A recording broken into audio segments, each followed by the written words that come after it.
Good evening, students. Am I audible? Yes, sir. Okay. So we'll get started.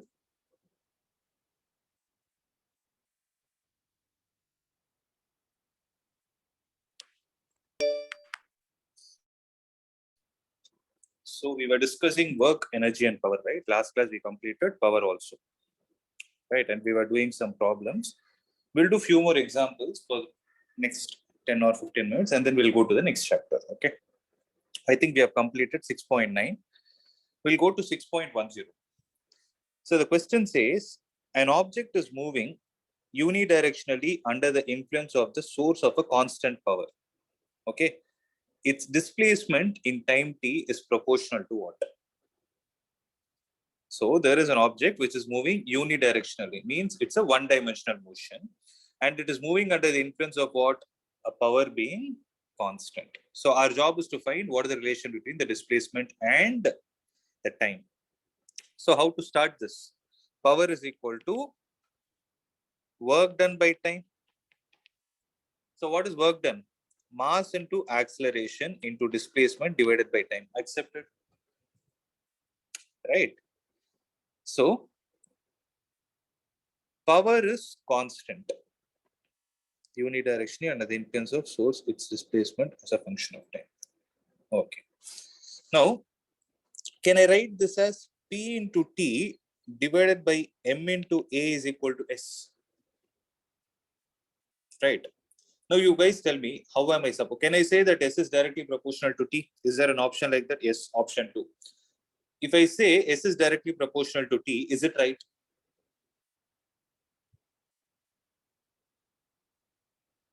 Think and tell me, guys. Can I tell that? Can I say S is directly proportional to time?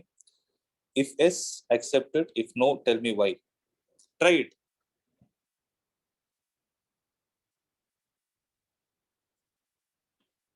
What is the right option? So what are we supposed to do in the first place? Why is no one speaking?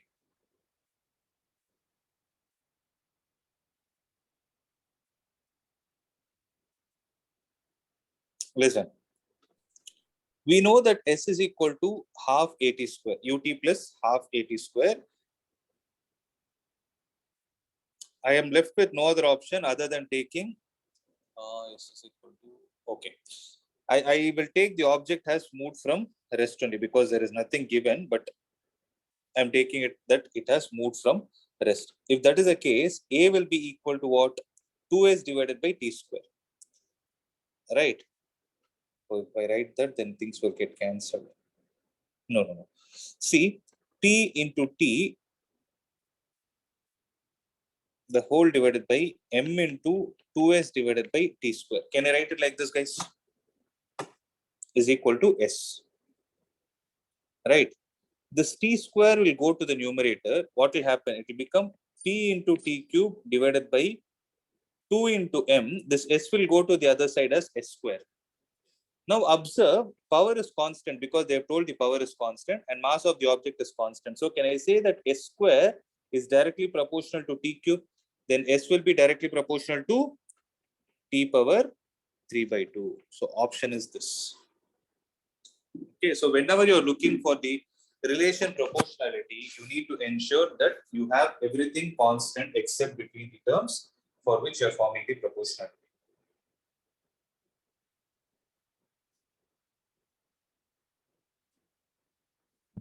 Okay. Now let's do 6.11. So there is an object constrained to move along the z-axis of the coordinate system is subjected to a constant force of minus I cap plus 2j cap plus 3k cap Newton, where I cap, j cap, and k cap are unit vectors along the x, y, and z axis of the system respectively. What is the work done by this force in moving a body by a distance of 4 meters along the z axis? Tell me. It's a very simple question. Do it fast.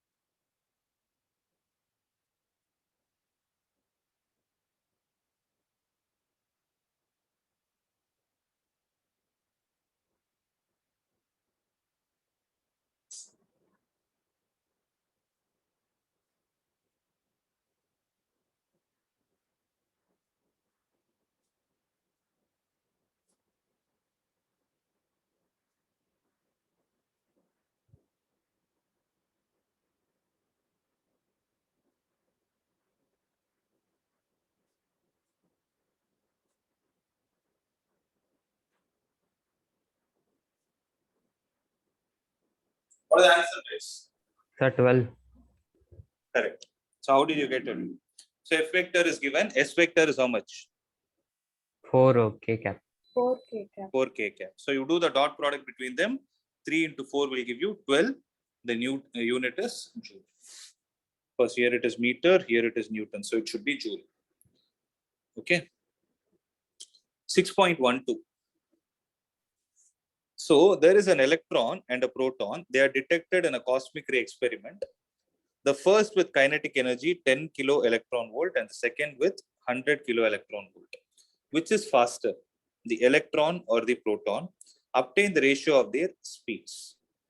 So mass of proton is 9.1, mass of electron is 9.11 into 10 power minus 31 and mass of proton is 1.67 into 10 power minus 27. Generally, 1 electron volt is defined as 1.6 into 10 power minus 19 joule. Why it is so, you will learn it next year. Okay. So here what you're supposed to do is your job is to find which one is faster. Tell me. Isn't it minus 16? Minus 19.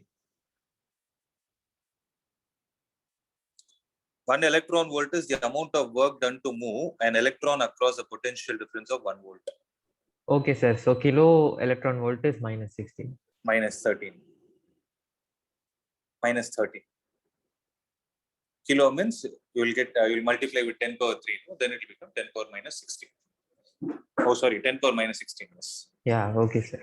Okay. Mega is 10 power minus 13. So please solve this question.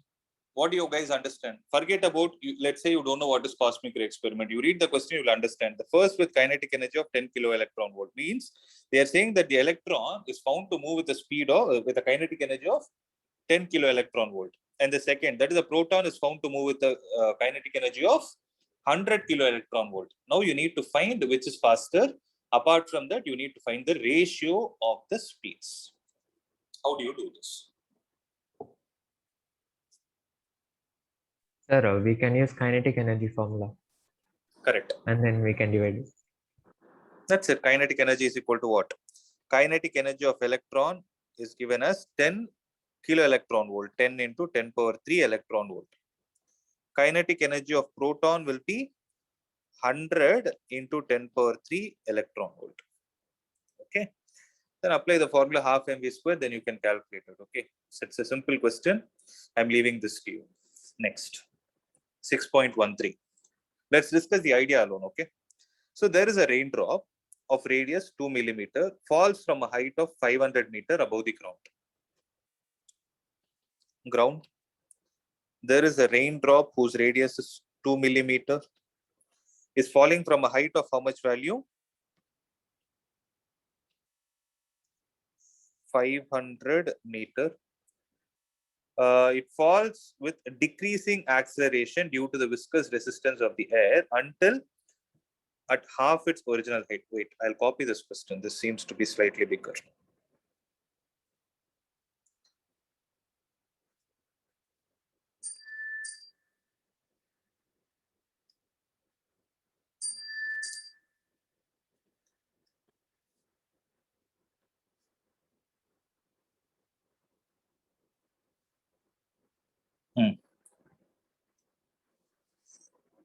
So the raindrop is falling and it is experiencing resistive force till how much distance?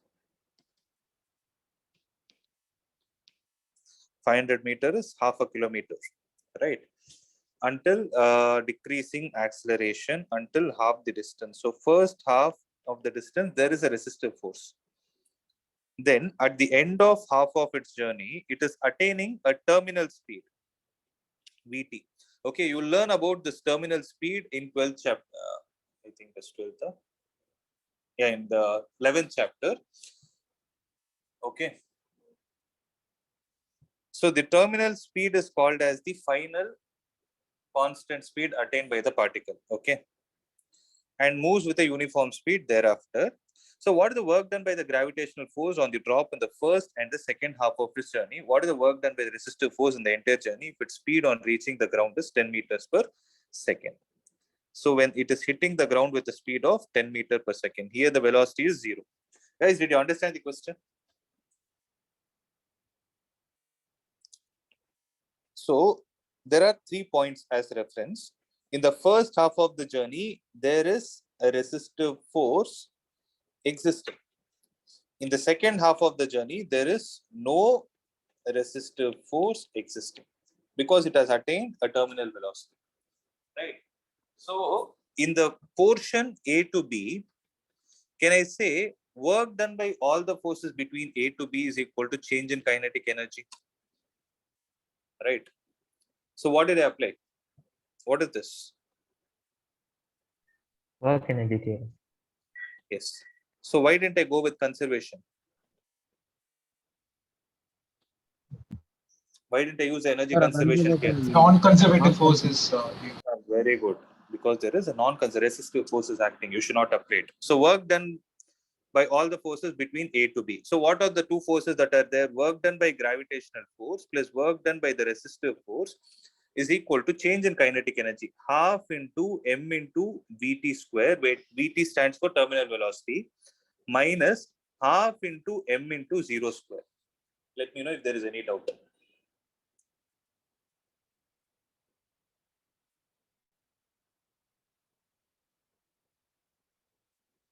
Is there any doubt? Sir, what is R?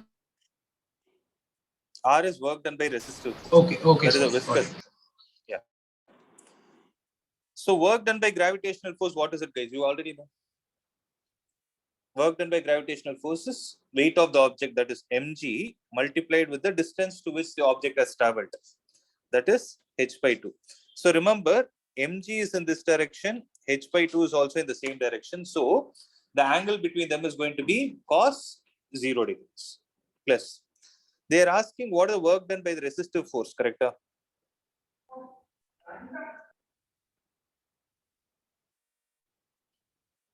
1 minute, wait, let me read this question. The decreasing acceleration until, okay, and moves with a uniform speed thereafter. Okay. Guys, I made a mistake.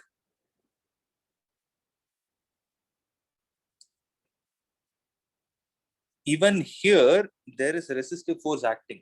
It is not like half of the distance the resistive force is acting and in the next half no resistive force.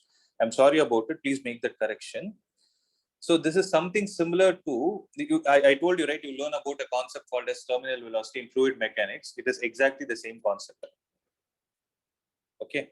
So as of now, accept it. So you can ask me, sir, how is it possible that there is a resistive force acting, but the object is moving with a uniform speed from the point B to C? Because that there is a concept called as attaining the maximum speed, which is going to be constant beyond a certain point.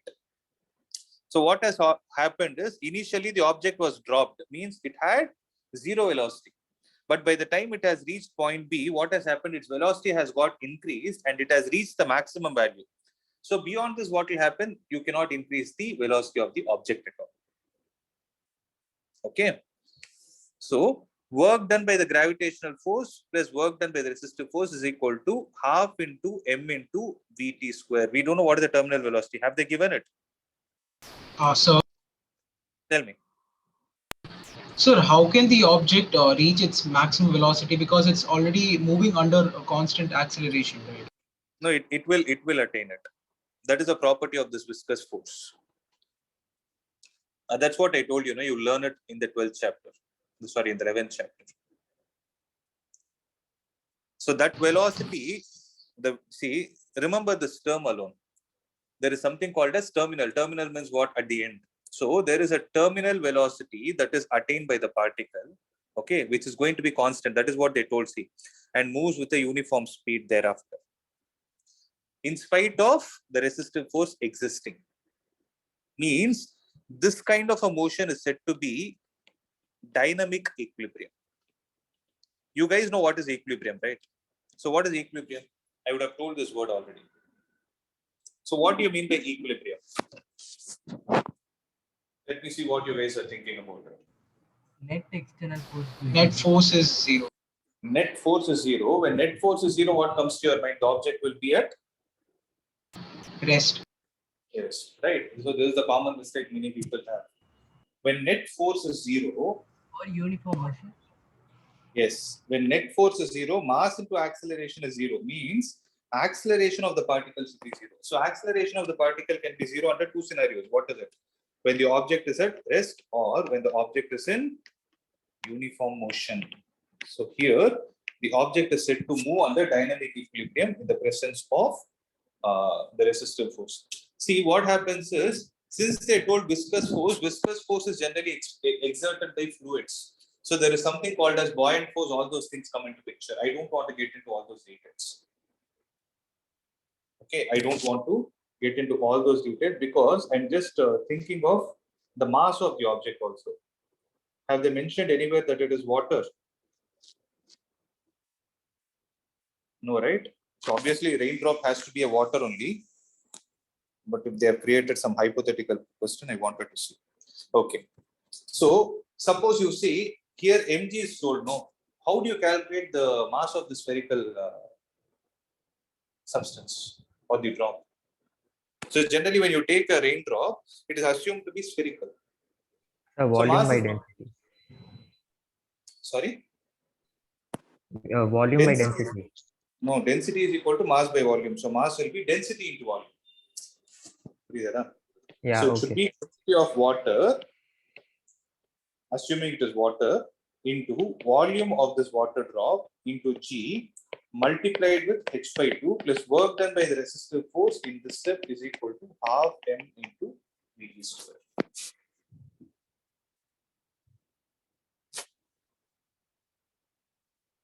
Okay.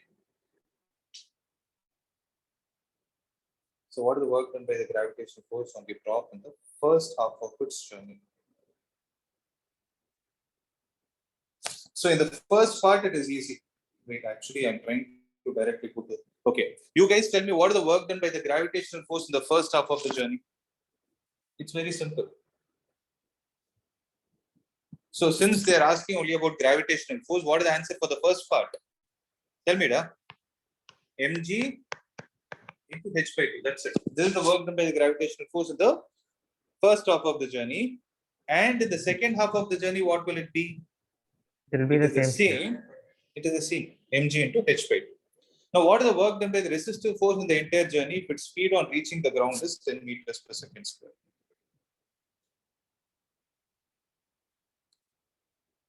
Okay. So for that, what I can do is I need not take this terminal velocity into consideration. The smarter way to solve this would be understand.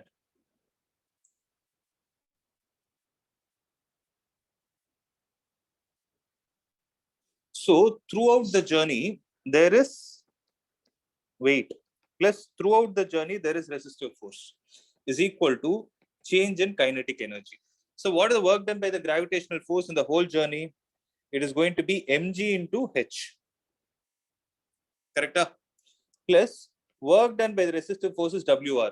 So how do I calculate the change in kinetic energy? Half into m into the speed with which it is hitting the ground, that is 10 square, minus half into m into the velocity with which it is dropped, that is 0 square. Means what I did is I took the first point and the last point as reference and finished the problem.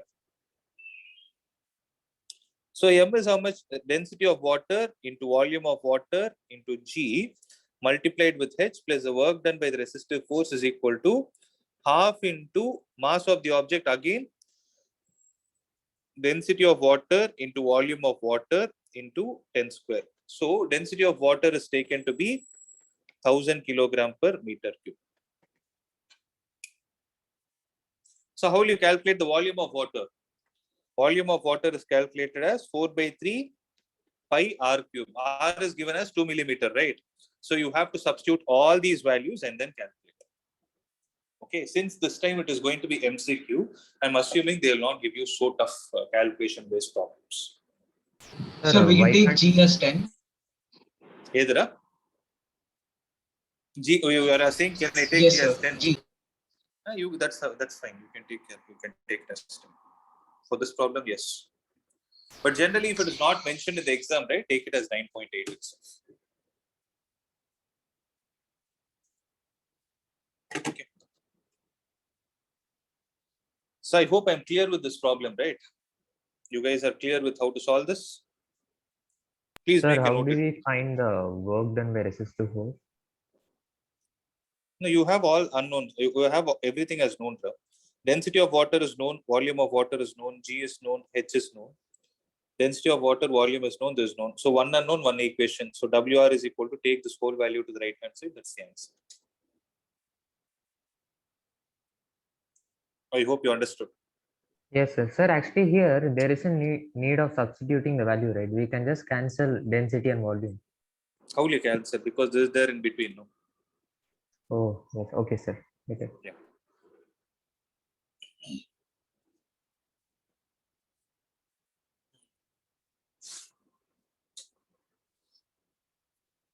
Right. Shall I move on?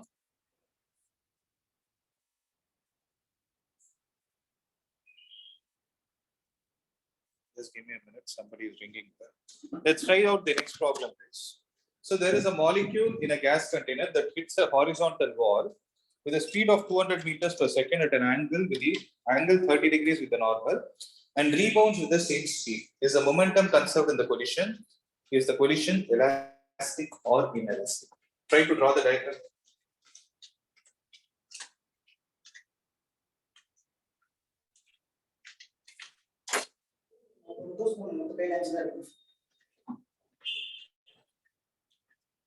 Okay. Okay.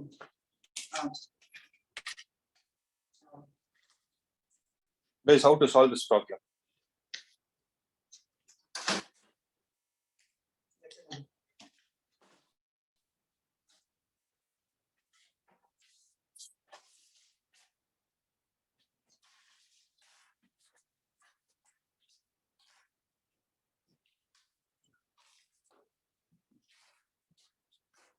So what is the answer? Did you guys guess the diagram? So there is a wall. Okay. There is a gas molecule going and hitting this wall with a speed of 200 meters per second. Sir, isn't it a horizontal wall? Anything you take, it is going to be the same. You take anything, it is going to be the same. Horizontal wall is that, or maybe you can take it as a roof. Okay. At an angle 30 degrees with the normal. So this 30 degrees. And Sir, it could be elastic, sir. yes, and it rebounds with the same speed. This is actually a concept. 200 meters per second. So in this case, is the momentum conserved? Yes, Even sir. before, Yes, sir. because in every collision between rigid objects, momentum is conserved.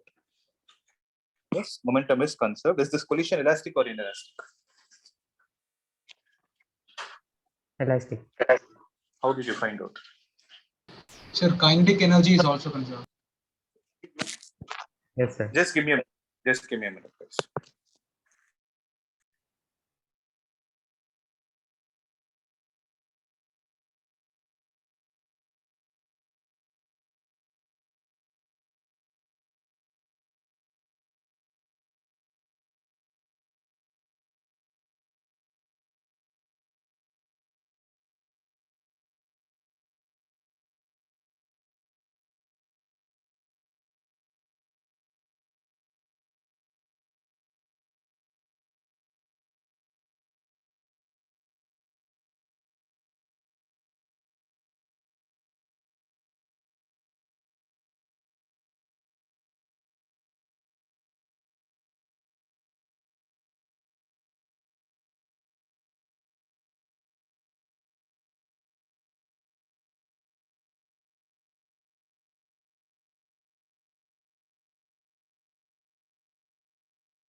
Yes, sorry. Yes.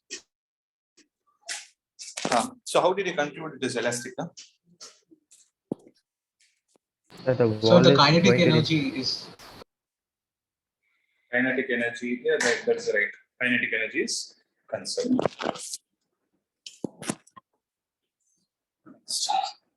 6.15, it is a problem based on power. So how to do this? Try this, guys. So there is a pump on the ground floor of a building. Can pump up water to fill the tank of volume 30 meter cube in 15 minutes. If the tank is 40 meter above the ground and the efficiency of the pump is 30%, how much electric power is consumed by the pump? So try to solve this.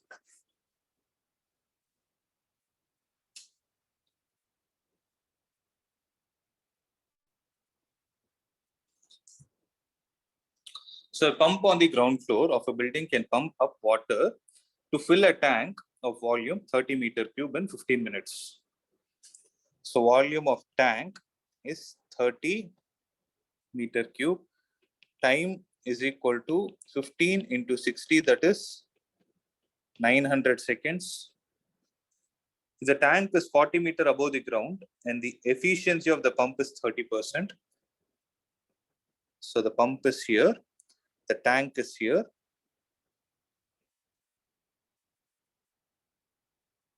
This is 40 meter. So if it is 30% efficient, how much is the electric power consumed by the pump? So how to do this, guys? Power is equal to work done divided by time.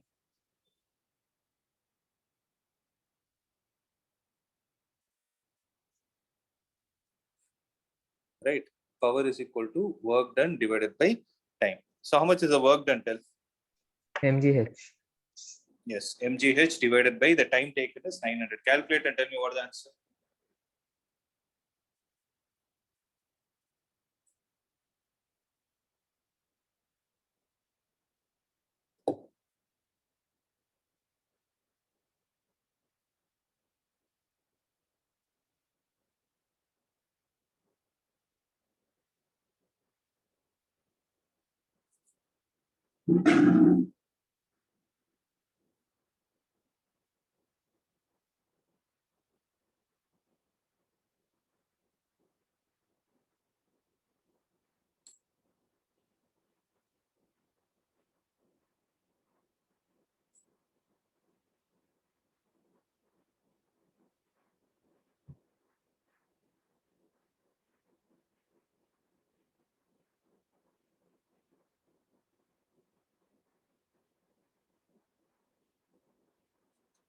So how much is the answer?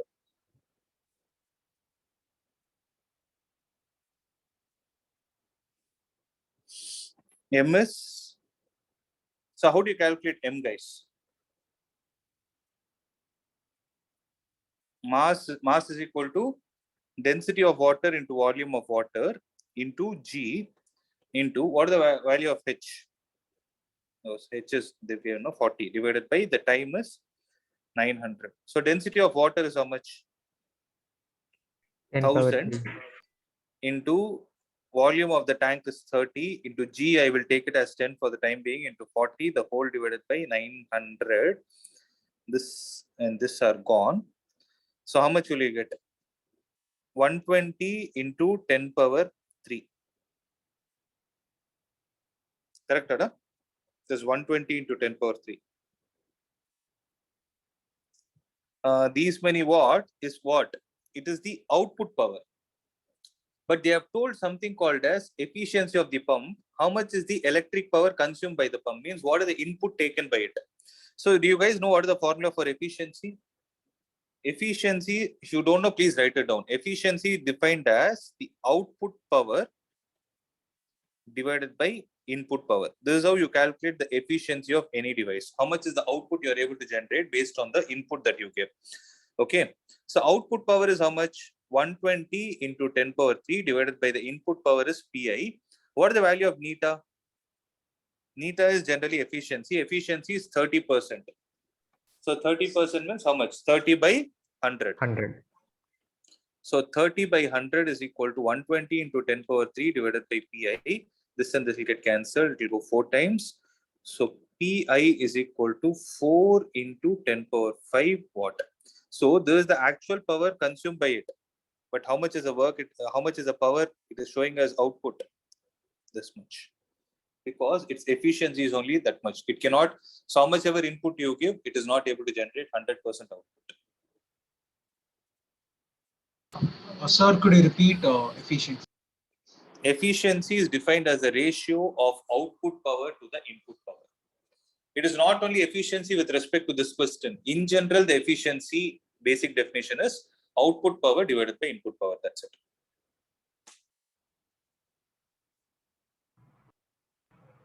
Sir, so the amount of water pumped also will be less, sir? No.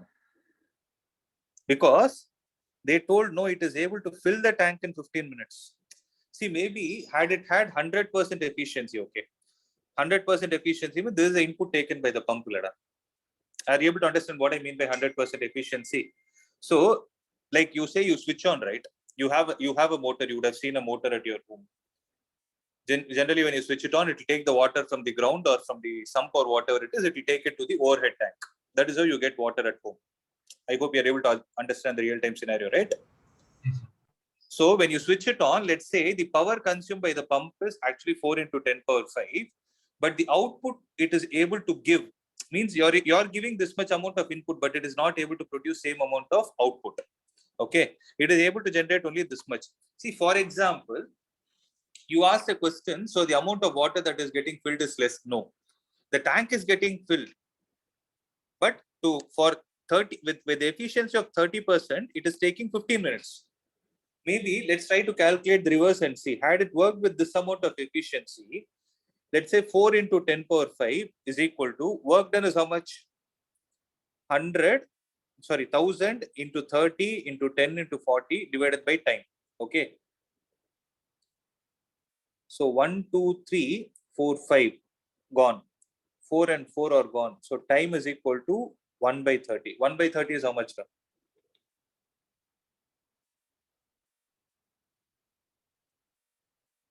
So 1 by 30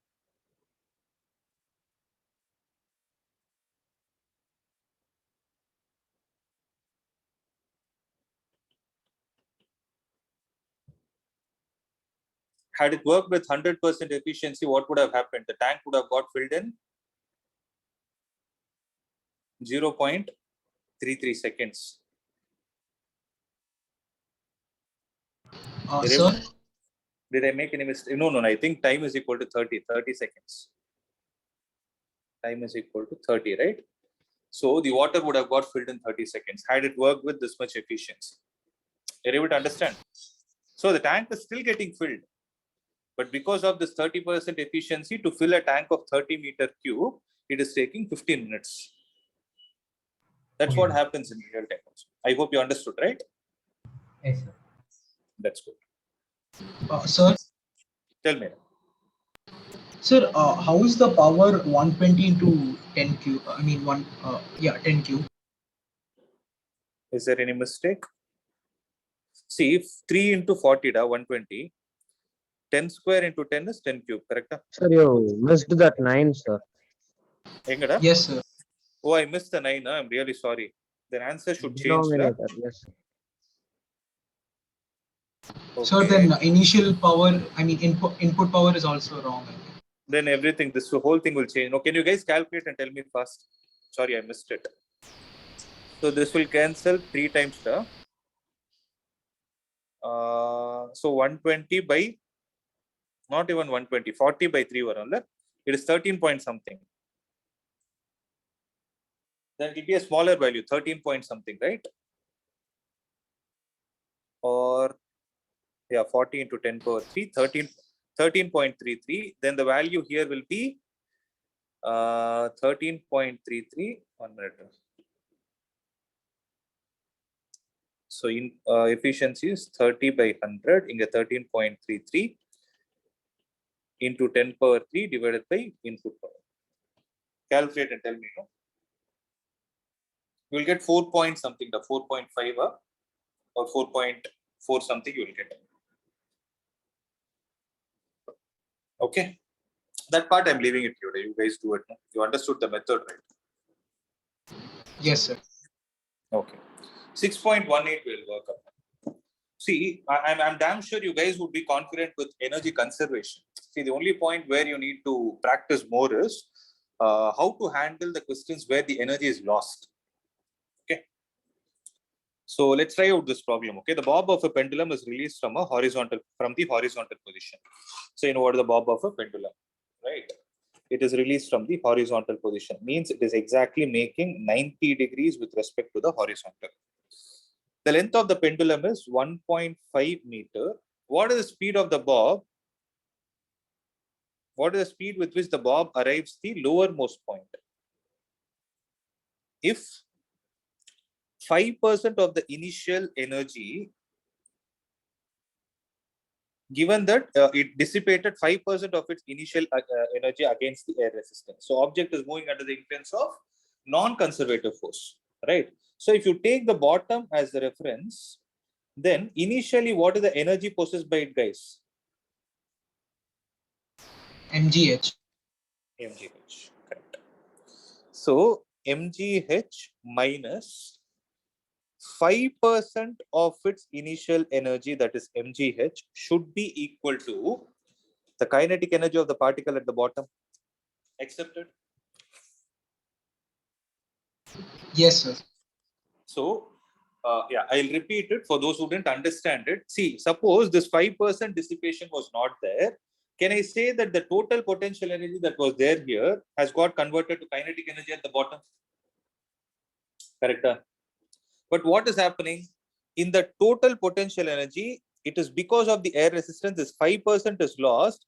So after losing only, it is getting converted to a kinetic energy of certain value. Now our job is to find the speed of the particle at that position. So m will get cancelled in this case.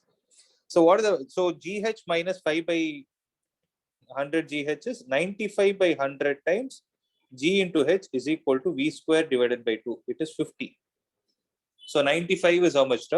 19, 19 divided by 25. No, 19 divided by 10. 20. 10, I divided with 5. If I take G as 10, 19 into, okay, 10 and this will get cancelled. Height is how much? 1.5 meter. 19 into 1.5, that is 3 by 2 is equal to V square. So V will be equal to root of 57 divided by 2. That's the meaning. So root of 57 divided by 2 meter per second is going to be the speed of the particle at the lowermost point.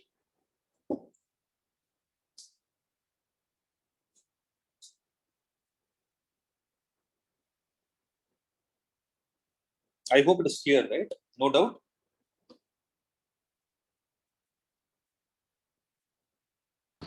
Sir, Please try. sir, the same question was given from point, suppose in this diagram 6.15, from point A to B. So we would take half mv square minus half nu square. From where? From point? Which point? Sir, in Okay, I'll draw a diagram. You tell me where do you want me to take the point. So this question is like this. If I take this point as A, this point as B, this is the curvature it will follow. Yeah, where do you want me to take the point? sir, around at 30 degree with the horizontal. With the horizontal or vertical? Anything is fine, sir. Okay, somewhere, some intermediate point is your doubt, correct? Yes, sir. But the initial speed, I mean, velocity is not 0. No. See, that's not the case.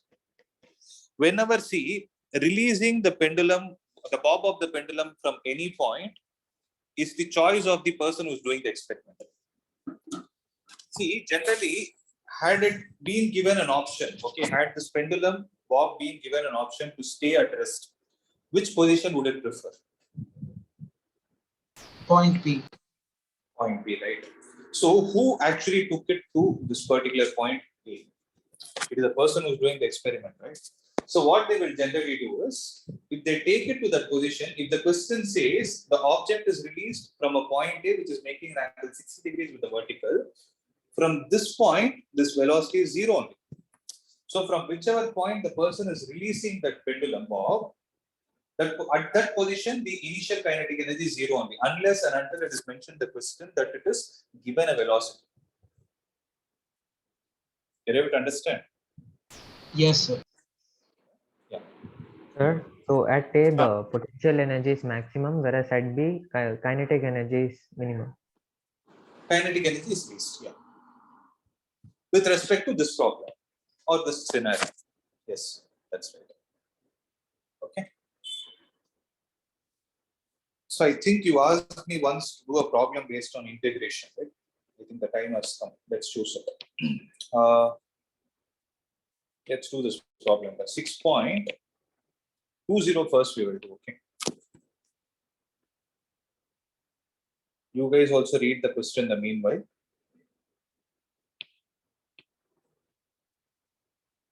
Let's try it out. Yeah. So there is an object which has a mass of 0.5 kilogram. It travels in a straight line with a velocity of v is equal to ax power 3 by 2, where a is 5 meter power minus half second inverse. What is the work done by the net force during its displacement from x is equal to 0 to x is equal to 2 meter? Okay. So what are they asking? What is the work done by the net force during its displacement from x is equal to 0 to x is equal to 2? How to calculate? How do we even approach this kind of a problem? See, generally when we need to calculate the work done, what is needed for us? When you need to calculate, tell me. Sir, what do they mean by acceleration is 5 m to the power minus half? That's not acceleration. Nowhere they mention. So just because you see a, Oh, okay, sir. Sorry. It's a constant. Okay. Yeah. Next. So how to do this problem? So generally, if I put x is equal to 0 in this, right? If I put x is equal to 0 in the velocity equation, what do I understand? Sir, I'm it just is trying at to. rest. Yeah, initial velocity is 0. Because velocity is a function of displacement. So final velocity is how much?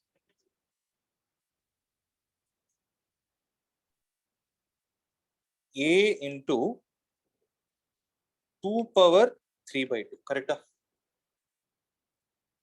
So where Yes. A is 5, where A is 5. So this is the final velocity. What is the work done by the net force? See, read the question carefully. What is the work done by the net force during its displacement? So I thought we need to do it with integration, but not needed. Work done by the net force is always equal to change in kinetic energy. We are done. So work done by the net force is equal to, what is the change in kinetic energy? Half into final velocity square, that is 5 into 2 power 3 by 2 minus 0. 5 by 4 into 2 power 3 by 2 is the answer. That's it. These many joules of work is being done by that net force.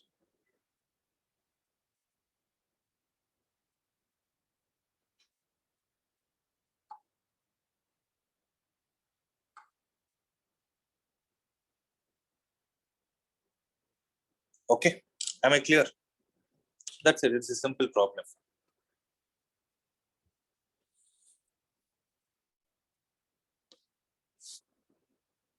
Next.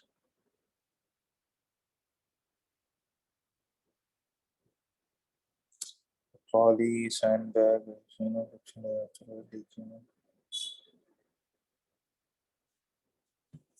okay, we'll try 6.19.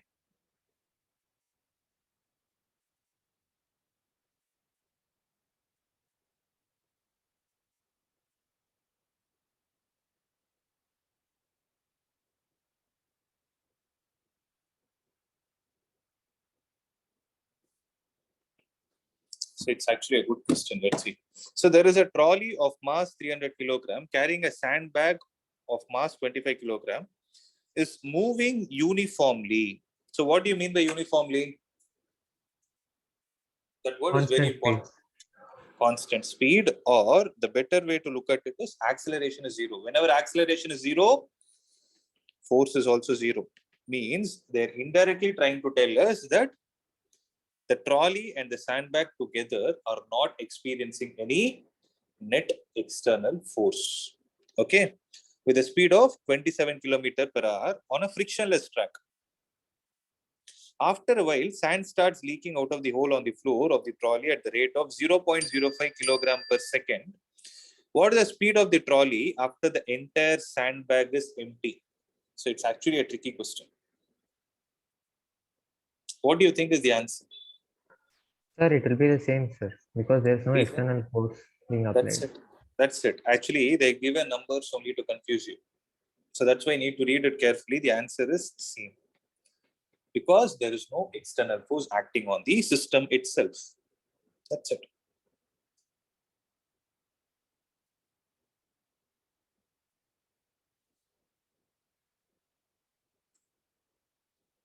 Sir, Okay. so if no force was acting, how will the trolley move? It is moving with a uniform speed only. No? There is no net. See, what does Newton's first law state?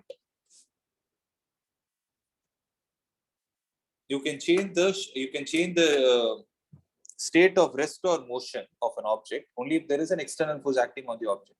So here the object is moving with a uniform speed. Whatever is the cause of that uniform speed, that is none of our concern. Or it can be that engine itself. Okay, engine is actually considered to be an internal part of the system. It is not an external part. You have to understand, right?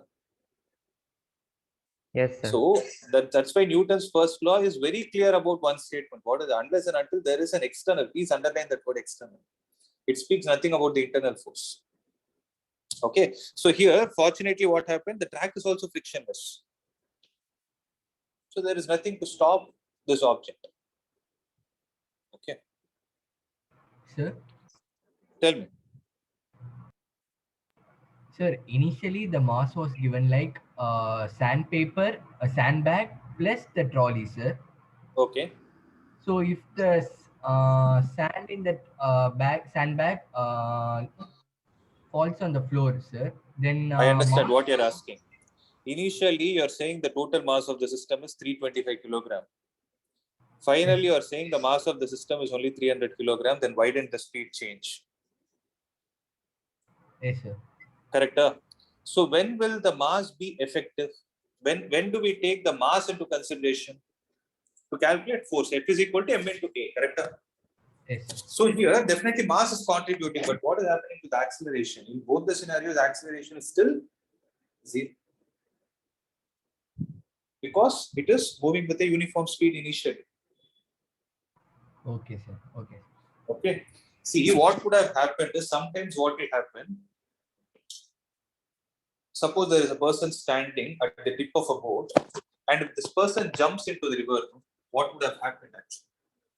The boat will start moving in the reverse direction. You're able to understand what I'm trying to say. This is what happens actually. Okay. So this is one of the real time examples. Tell me. Sir, but the change in kinetic energy is not zero, right? Why? Because you're saying half mv square. But here, why are you going into work done? See, just because this chapter falls under the concept of work done, you need not think about it. I'm trying to stick to the basic. When my question is very simple, Ram. Okay. I'll ask you some questions, you answer it, you'll get your answer. Tell me what is the meaning of speed of an object changing? It is accelerating. It can accelerate or decelerate also.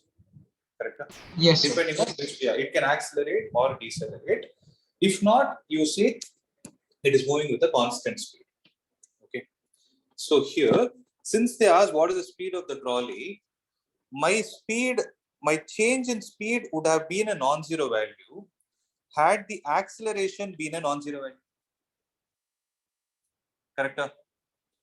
Yes, sir. And if I multiply with m on both the sides, then m into a should have been a non-zero value. But what is this m into a? This is the external force. Means for me, if you go in the reverse now, if external force is non-zero, then mass into acceleration is not zero. Then acceleration is not equal to zero. Then the speed of the object would have changed. But here there is no external force at all. That is what I'm trying to say. You have to understand.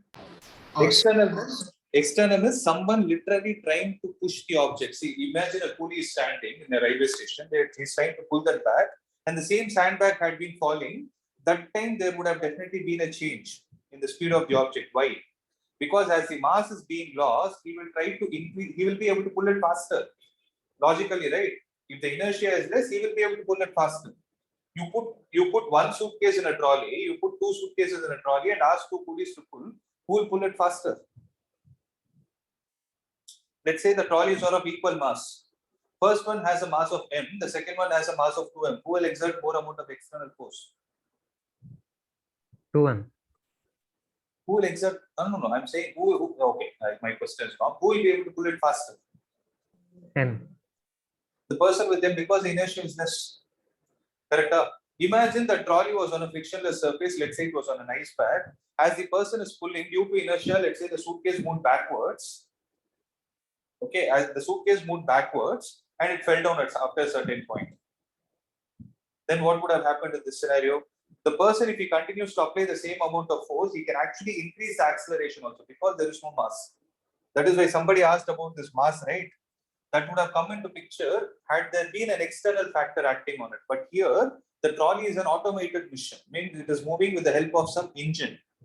So the force exerted by the engine is not external, it is internal, it is a part of the system. Please understand that. So the example which I gave you, the human being, is an external part of the system because trolley with the suitcase is the system. That is what we are concerned about. But that external force is applied by the pulley or someone. Are you able to understand? Are you guys able to? Yes, sir. Right? Yeah. So then, Sir, but I have a doubt. tell me. Sir, so in this question, work energy theorem cannot be applied. See, you apply work energy theorem only when these concepts of force comes into picture, right? See, what is work energy? Okay, if you want to apply work energy theorem, I'll apply the same thing and so work done is equal to change in kinetic energy. But what is the work done is the net external force into displacement is equal to change in kinetic energy. In this whole question, my net external force is 0. So change in kinetic energy is 0. So half mv square is equal to, you're saying half mu square. This m and this m are different is what you're trying to say. Yes. Okay.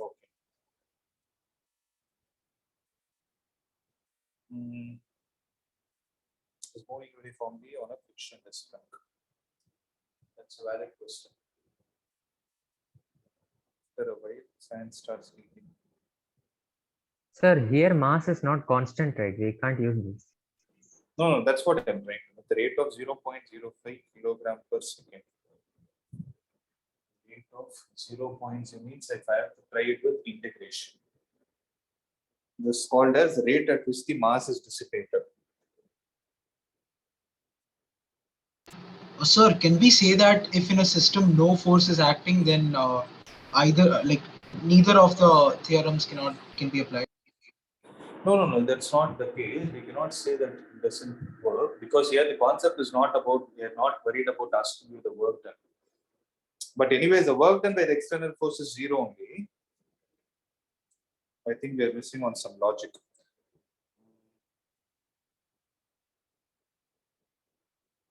I'll do one thing. I will try this with integration and get back.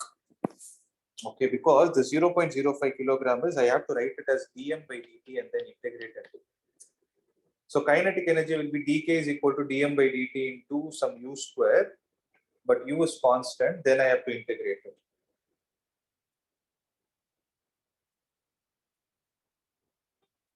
I'll think about it. But the actual answer, according to my logic, is net external force is 0, hence its speed should be constant. Okay, irrespective of the mass of the object. Okay. So that's it, guys. Other problems we'll do it in the next class. See, we'll have a compensation class tomorrow itself. Okay. Yesterday was not well all of a sudden, and I had to cancel it. We'll have it tomorrow itself at this time, 4 to 5. Okay. I'll anyways put it in the group also.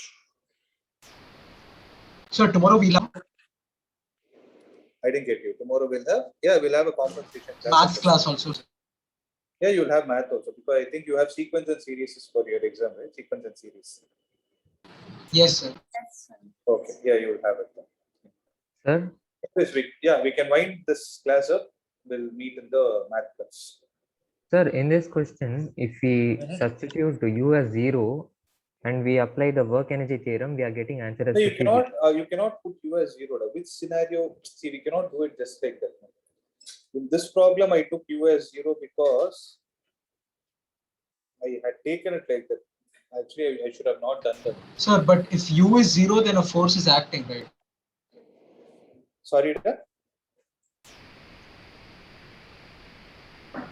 If in that question, if we apply If you apply U is equal to 0, yeah.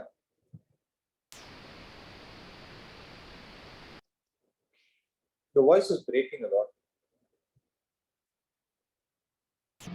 can you hear me now, sir? Yeah, it is better. Tell me. Yes, sir. So if in that question, as Raghav said, if we apply U equals 0, then there is an acceleration, right? In which question? In the current question that you're doing? Or is it you're talking about the power question? No, sir, the current question which we are doing. Yeah, if you take U is equal to 0, then acceleration, that's what I'm saying. You cannot take it, is what I'm saying. Because we don't know when the motion of study was taken into consideration. The question clearly says it has a uniform velocity of 27 km per second. Maybe that instant is taken as t is equal to 0. They would have started the stopwatch. We don't know what has happened before before the stopwatch was started. And that is none of our concern also.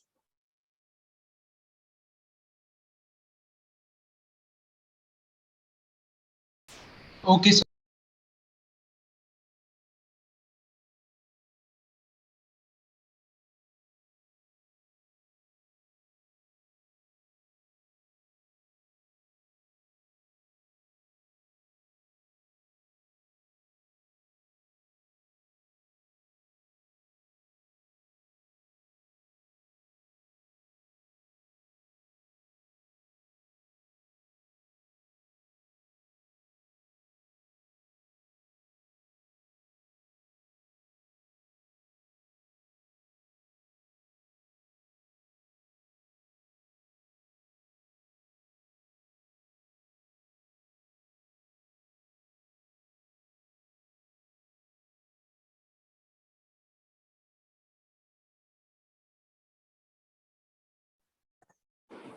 Guys, I had some network issue. We can wind up, guys. We can wind up. Okay.